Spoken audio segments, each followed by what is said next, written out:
सुनो नाज़रीन, प्रोग्राम आज की बात के साथ में हूं इम्तियाज मीर। मुल्की मसाइल हद से ज्यादा बढ़ रहे हैं। इमरान खान ने जो वादे दावे किए थे कोई एक भी पूरा नहीं किया। अफसोसनाक वाकया कराची में शेरशाह में हुआ है। कीमती जानें जाया हुई हैं 15, कई लोग जख्मी हैं। अब तक के इतलात ये हैं। मुल्क के अंदर खान साहब ने एक इंटरनेशनल टीवी को इंटरव्यू दिया।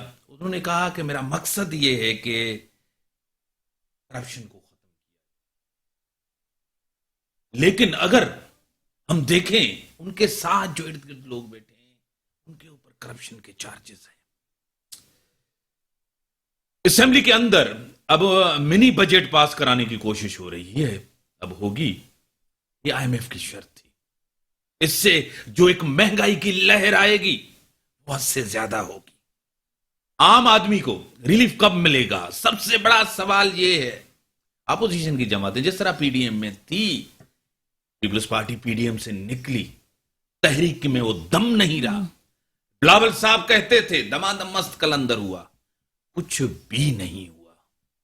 ये गवर्नमेंट, फेडरल गवर्नमेंट उसी तरह हुकूमत कर रही है जिस तरह पहले कर। न कोई दबाव है, न कोई प्रेशर है। मीडिया के अंदर सब मीडिया खेल रहे हैं। महंगाई के खिलाफ पीपल्स पार्टी ने सिंध के अंदर बड़ा एहतजाज किया, लेकिन इस एहतजाज का जो दबाव है, वो प्रेशर है, वफाकी गवर्नमेंट के ऊपर पड़ेगा। क्योंकि पीपल्स पार्टी खुद सिंध के अंदर 13-14 साल से गवर्नमेंट में है। वो नहीं चाहेगी ये सिस्टम डीरेल हो। इसी के ऊपर अपने स्टूडियो में दावत दी है इशरत हसन साहब, PP रहनुमा है। मैं आपको वेलकम करता हूं अपने शो में। मेहरबानी, थैंक यू। और मेरे साथ वीडियो लिंक पे हैं मोहतरम जनाब मखदूम मोहसिन साहब, सीनियर रहनुमा है GDA के। मैं आपको मखदूम साहब वेलकम करता हूं अपने शो में। मखदूम साहब आवाज आ रही है? जी मीर साहब, थैंक यू। हाँ सर, बड़ी मेहरबानी। जी मीर साहब, बिल्कुल आ रही है। इशरत, आप किस तरह देख रही हैं? अवाम को कोई रिलीफ नहीं मिला, ये गवर्नमेंट डिलीवर नहीं कर पाई, क्या कहेंगे? Thank you so much. बिस्मिल्लाहिर्रहमानिर्रहीम। इमरान खान के बारे में मैं यही कहूँगी कि पहले तो वो सिलेक्टेड वज़ीर आज़म है, उनकी जो काबीना है वो भी सिलेक्टेड है।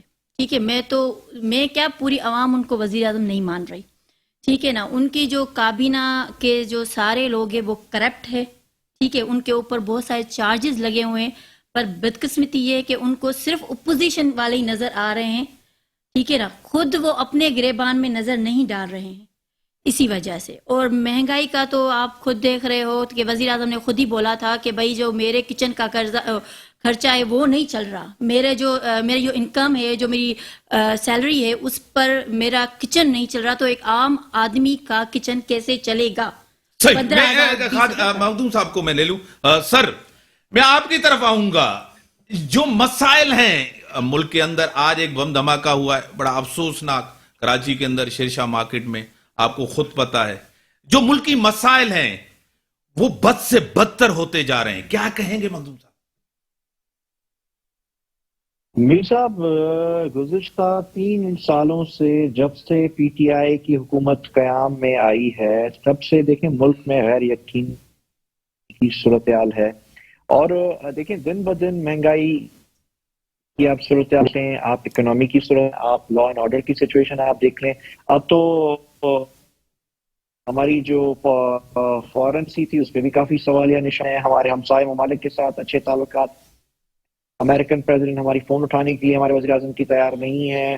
और आज भी जो दहशतगर्दी का वाकया हुआ है, बड़ा ही अफसोस, मजम्मत करते हैं। लेकिन देखें 2017 में हम बैठकर या ना दुनिया में जहां भी 2 पार्टी सिस्टम रहा है, वहां पे बड़ा मुश्किल से किसी नई पार्टी को जगह मिलती है। PTI को वो जगह मिली, लेकिन उन्होंने हम इत्तेहादियों को भी मायूस किया है और पाकिस्तान की आवाम को भी उन्होंने मायूस किया है।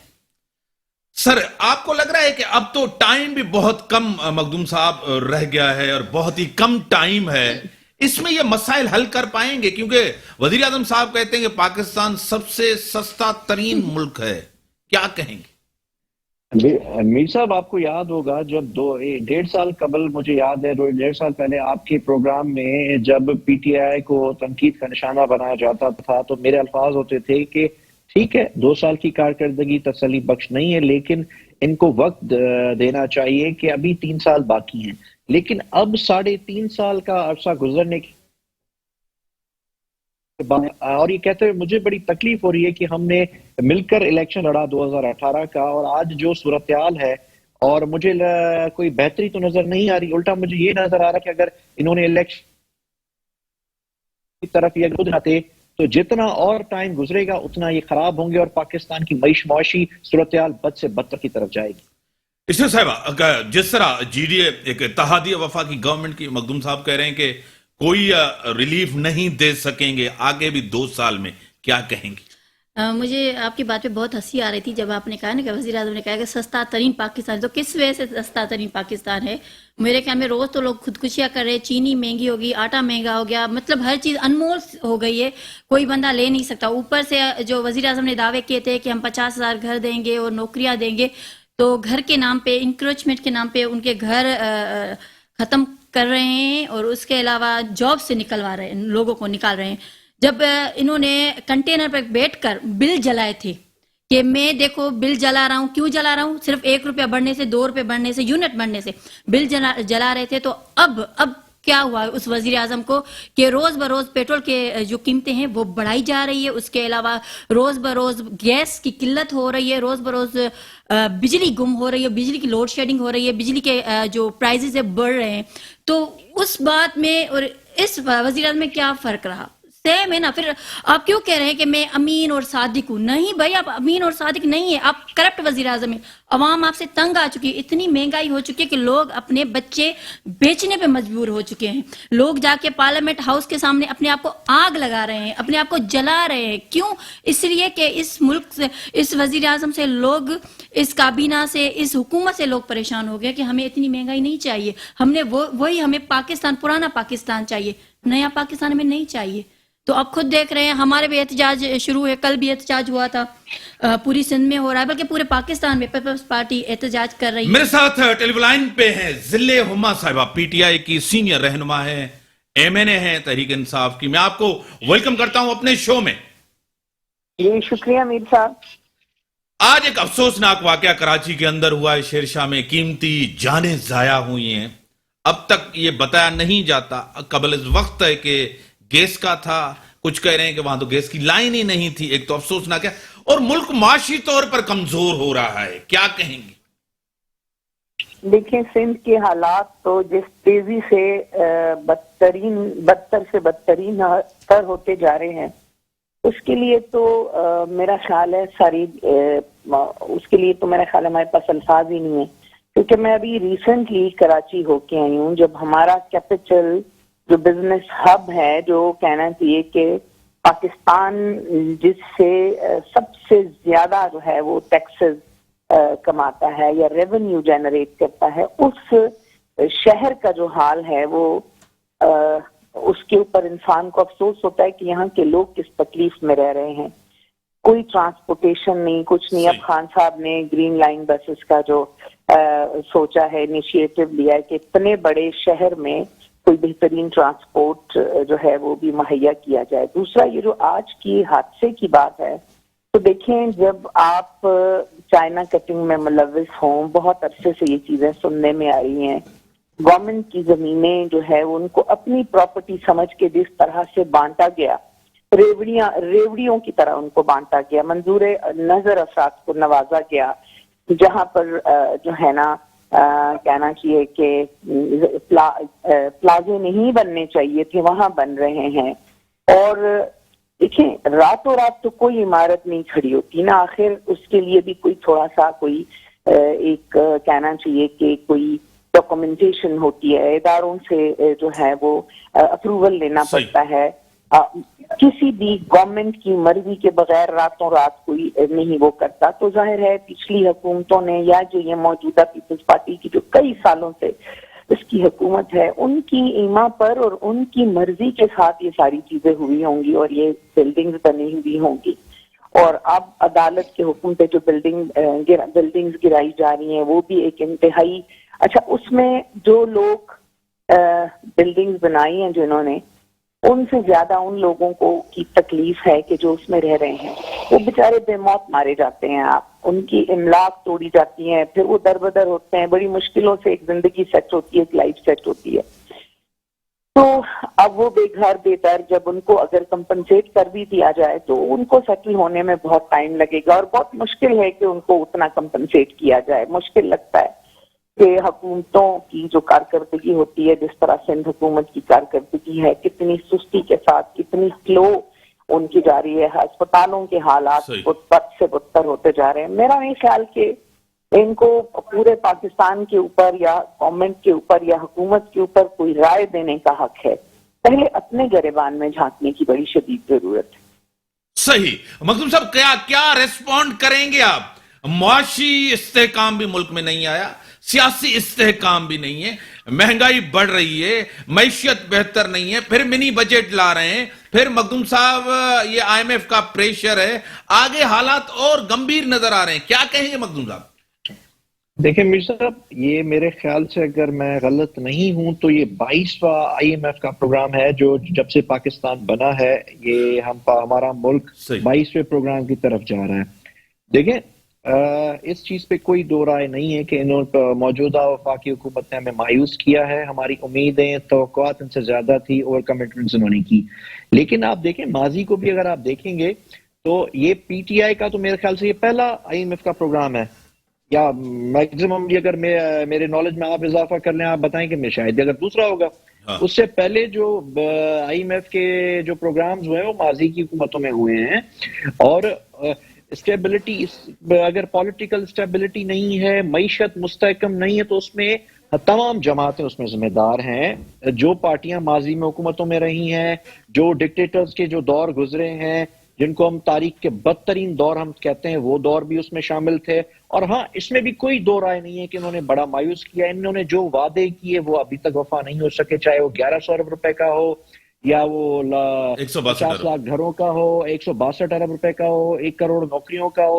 तो ये सब उनको इम्प्लीमेंट करने चाहिए थे। और हाँ, और जिस तरह की वो बातें करते थे, मुझे याद है जब मैं 2011 में उनका पहला जलसा खान साहब का मैं सुन रहा था, जिस तरह से उन्होंने कहा कि यूनिवर्सिटियां कायम कर देंगे, गवर्नर हाउस को गिरा कर। अब तो हम दूसरी 3.5 साल की तो टोटली अगर ग्राउंड रियलिटी को अगर हकीकतन हम देखें तो वो जो बातें की थी उन्होंने उनसे कहा, उनसे बरक्स है। और यही एक वजह है कि अभी आप देख लें कि कभी भी बाई इलेक्शंस में हमेशा हुक्मरान जमात को एक एडवांटेज हासिल था। इस बार पहली बार ये हुआ है कि लाहौर की आप ज़िमनी इंतखाब आप देखेंगे कि उसमें जो रूलिंग पार्टी है वो कंटेस्ट करने की पोजीशन में भी नहीं थी। एक जीतने वाली जमात एक थी और हारने वाली जमात भी दूसरी पार्टी, जो 3-4 हजार वोटों तक से ज्यादा नहीं ले पा रही थी, उन्होंने भी रिवाइव किया है और वो 30-32 हजार वोटों तक आ गई है। तो ये इनकी परफॉर्मेंस है जिसकी वजह से मुल्क में एक बड़ा वैक्यूम है। और अगर ये आवाम को अब रिलीफ दे दे, मेरे ख्याल से जो 1.5 साल मुझे तो रिलीफ मिलता हुआ नजर नहीं आ रहा, अगर रिलीफ दे देंगे तो इनके लिए भी बेहतर है, हम इत्तेहादियों के लिए भी बेहतर है, ताकि हम नए इलेक्शन की तरफ जा सकें। ठीक है इसरा साहब, जिस तरह मखदूम साहब कह रहे हैं कि कोई रिलीफ नजर नहीं आ रहा, इनके लिए बेहतर हालात नहीं है, और जो इनकी डिलीवरेंस, जो परफॉर्मेंस थी वो बेहतर नहीं है, आगे भी इस तरह हालात होंगे। ब्रेक के बाद आता हूं। मेरे साथ ज़िले-ए-हुमा साहब, आप भी टेलीफोन लाइन पे रहें, मखदूम साहब आप भी टेलीफोन लाइन पे रहें। मैं ब्रेक के बाद आता हूं, डिस्कशन को आगे बढ़ाता हूं। वेलकम बैक नाज़रीन। का पाकिस्तान के अंदर VIP कल्चर का खात्मा एक ख्वाब है। जिस तरह मखदूम साहब ने कहा कि गवर्नर हाउस को गिरा के यूनिवर्सिटीज बनेगी, अब तो वजीर आजम साहब हमारे VIP कल्चर का खात्मा चाहते थे। वो तो हेलीकॉप्टर के थ्रू आते हैं, बनी गाला से प्राइम मिनिस्टर हाउस। क्या VIP कल्चर खत्म हुआ? मखदूम साहब, मैं एक सवाल आपसे कर लूं, फिर मैं जाऊंगा इशरत के पास। एक तो जो भी दावा गवर्नमेंट ने किया, जो भी वादे किए, ये इलेक्शन के। हमेशा कहा जाता है कि इलेक्शन में वोट लेने के लिए ये दावे किए जाते हैं, और बाद में या तो वजीर आजम साहब कर नहीं पा रहे, या वो भूल गए हैं, उनको याद नहीं है, या तो वो अनाड़ी हैं, गवर्नमेंट चलाई नहीं जा सकती उनसे। क्या कहेंगे?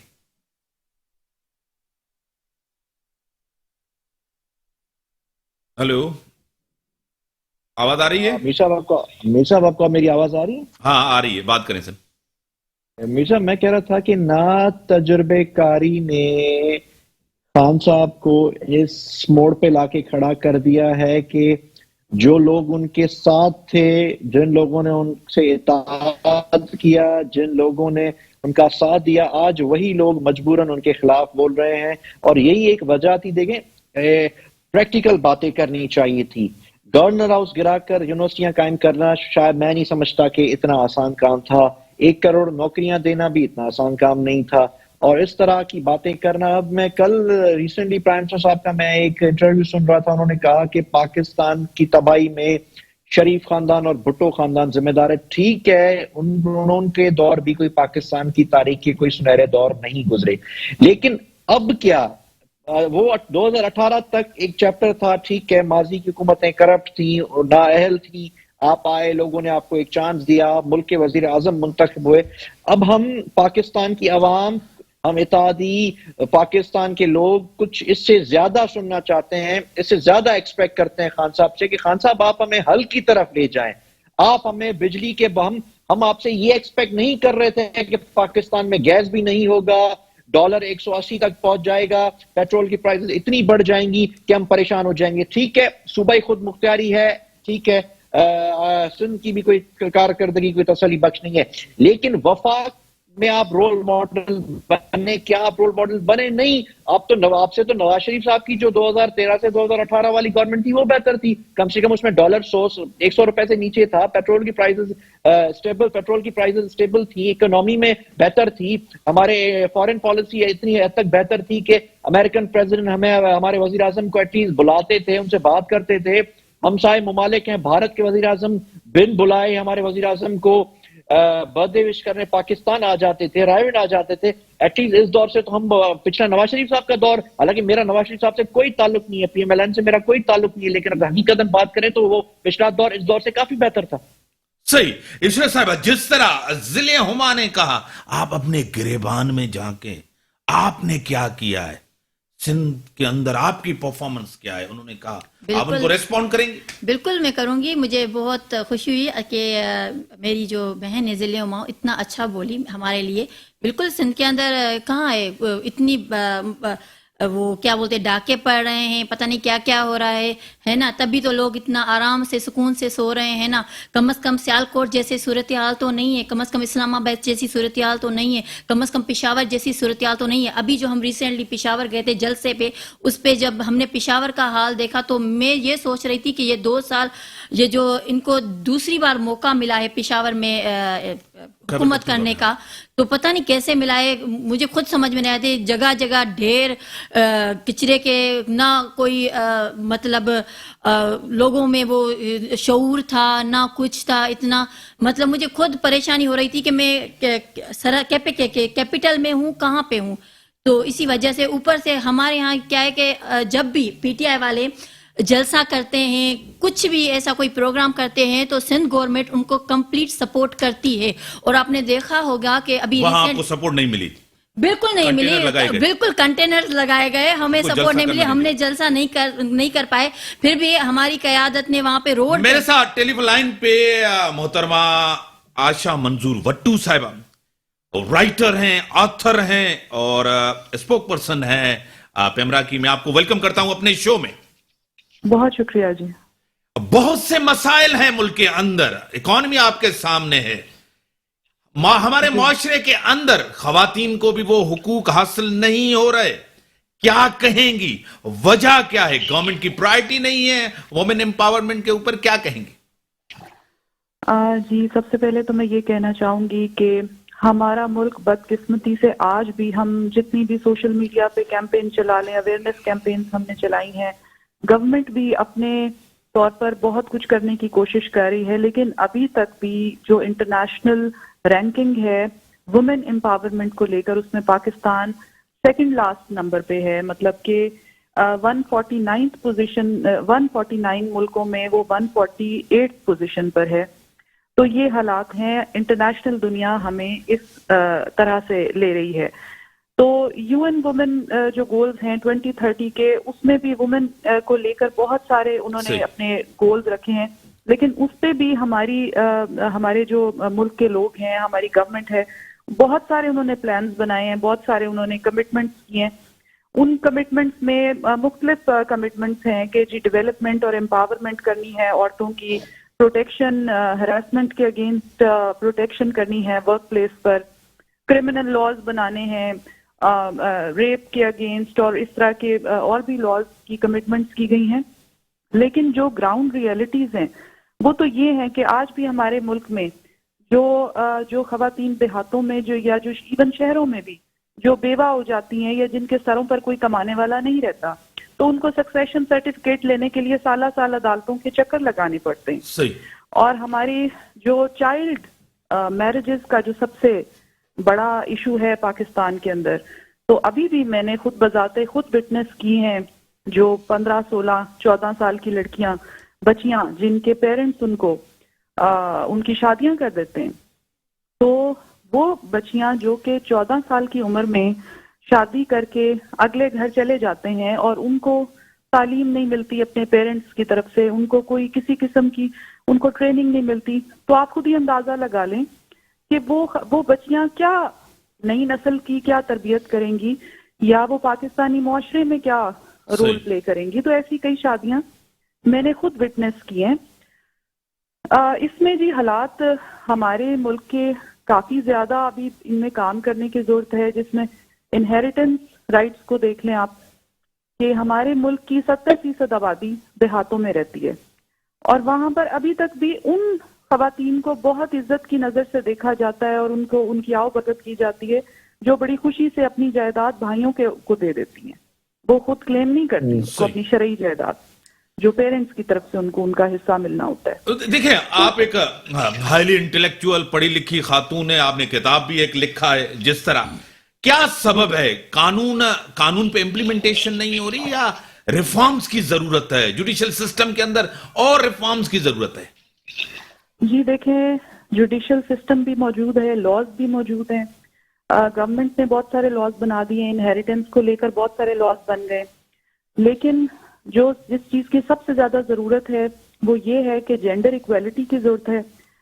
एजुकेशन भी खवातीन हासिल कर रही हैं, बच्चियों की एजुकेशन भी हो रही है, लेकिन जो घर में उनकी जो तरबियत हो रही है, उनके पेरेंट्स जो उनको सिखा रहे हैं, उसमें ये चीज सिखानी बहुत जरूरी है कि अपने राइट्स के लिए आवाज कैसे उठानी है।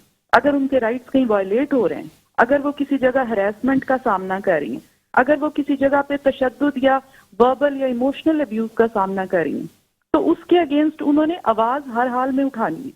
तो जब तक ये देखें औरतों के अंदर, बच्चियों के अंदर ये अवेयरनेस नहीं दिलाई जाएगी कि आपके राइट्स हैं, आपके राइट्स को प्रोटेक्ट करने के लिए लॉज बनाए गए, तो उन लॉज का कोई फायदा नहीं है जब तक हमारी बच्चियां, हमारी खवातीन, उनको उन लॉज का पता नहीं होगा और वो उनका फायदा नहीं उठाती।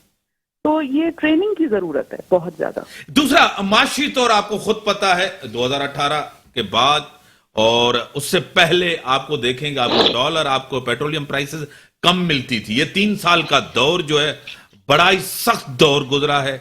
गरीब आदमी को आपको खुद पता है 25,000 तो गवर्नमेंट यहां कह रही 25,000 भी सैलरी नहीं मिलते, गुजारा करना मुमकिन नहीं। अगर गवर्नमेंट लेवल पे पूछें तो वो कहते 3 साल पहले हालात बेहतर थे, कोविड की वजह से ये सब ऐसी चीजें हुई हैं। क्या आप भी यही समझती हैं?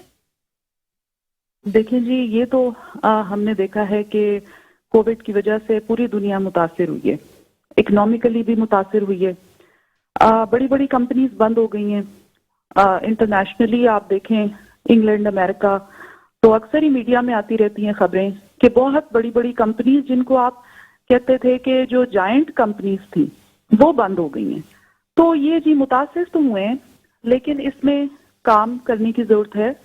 तो इंशाल्लाह ताला काम अगर इसमें करेंगे और इसको रिवाइव करेंगे जैसे कि बाकी दुनिया में रिवाइवल की कोशिशें हो रही हैं, तो मेरे ख्याल से हालात बेहतर हो जाएंगे।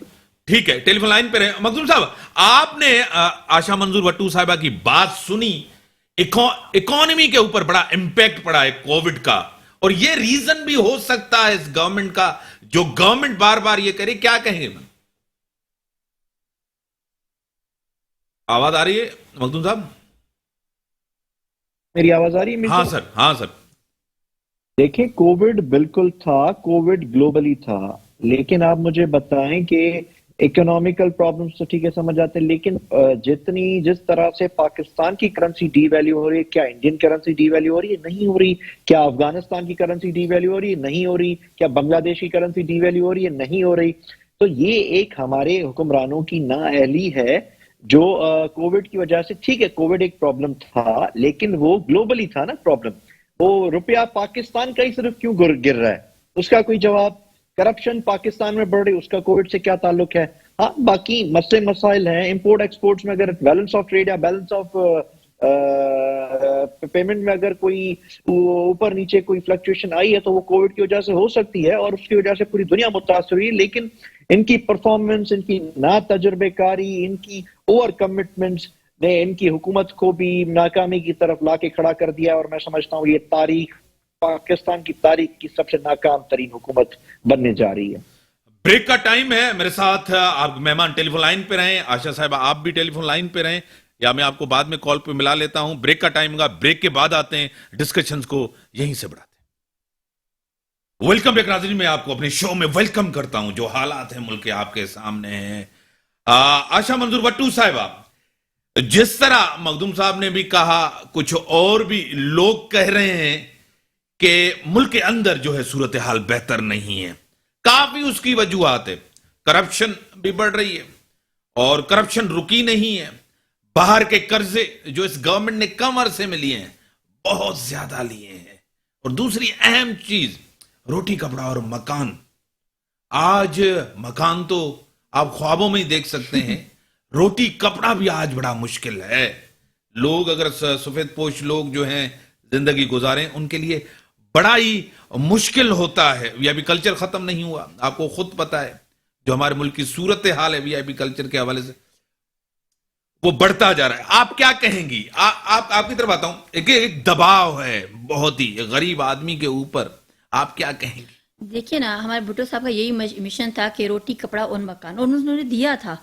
जब हमारी गवर्नमेंट थी, पीपी की गवर्नमेंट थी, तो लोगों को नौकरियां मिल रही थी, ना कि उनसे छीन रही थी, और उनकी सैलरियाज भी बढ़ रही थी। अभी भी रिसेंटली सिंध गवर्नमेंट ने यही ऐलान किया है, 25,000 का ऐलान किया है। मिल नहीं रहा ना। मिलेगा क्यों नहीं मिलेगा? 18, 17, 20 प्राइवेट सेक्टर में तो हमने एक नंबर भी रखा है जिसपे आप कंप्लेन कर सकते हैं कि अगर आपको पैसे नहीं मिल रहे या कोई मसला है तो उस पे आप कंप्लेन करके बताएं हमें, ताकि हमें पता चले कि किसको मिल रहे हैं, किसको नहीं मिल रहे हैं। और उसके अलावा आदि ने कहा कि एजुकेशन का, तो बच्चियों को भी एजुकेशन मिल रही है देहातों में, और आज वही बच्चियां हॉस्पिटल्स बेहतर नहीं है। एक एनआईसीवीडी आपका अच्छा हॉस्पिटल है। किसने बोला हॉस्पिटल बेहतर नहीं है? इसके अलावा टंडो मोहम्मद खान को हॉस्पिटल देखिए। अब एक बात सुनिए ना, अब जो पंजाब के लोग यहाँ आके इलाज करा रहे हैं, क्या वो पागल है? जब जो केपीके के लोग आके यहाँ पे इलाज करवा रहे हैं, पंजाब में तो ये भी फैसिलिटीज अवेलेबल नहीं है उन लोगों को। तो यहाँ के हॉस्पिटल्स भी माशाल्लाह अच्छे हैं, एजुकेशन के लिहाज से हम काम कर रहे हैं। उसके अलावा जो रोजगार है वो भी हम आवाम को दे रहे हैं। जब बेनजीर इनकम सपोर्ट कार्ड आया था तो लोगों को वो 12,000 हर महीने मिलते थे, लेकिन जब से इन्होंने ऐसा, लेकिन उन्होंने नाम तब्दील किया है ना अभी। नहीं, नाम तब्दील के अलावा अभी मैं रिसेंटली हमारा एक विजिट हुआ एक जगह पे, तो लोग, औरतें रो रही थी कि भाई हमें 4 महीने से हमें एहसास प्रोग्राम में 1 रुपया नहीं मिला है। क्यों नहीं मिला है? मतलब वहां से जो लोग हैं सिंध के स्पेशली लोगों को रिमूव करके सिर्फ केपीके, पंजाब और बलोचिस्तान शायद उनको पैसे दे रहे हैं। यानी कि आपके लोगों को निकाल रहे हैं, सिंध को नजरअंदाज कर रहे हैं। बिल्कुल नजरअंदाज कर रहे हैं। मैं तो समझ रही हूँ कि पता नहीं न्याजी गवर्नमेंट हमारे साथ ये दुश्मनी क्यों कर रहा है। बड़ी मेहरबानी, बड़ी मेहरबानी, आपने टाइम दिया। मुल्क की जो सूरत हाल है आपके सामने है।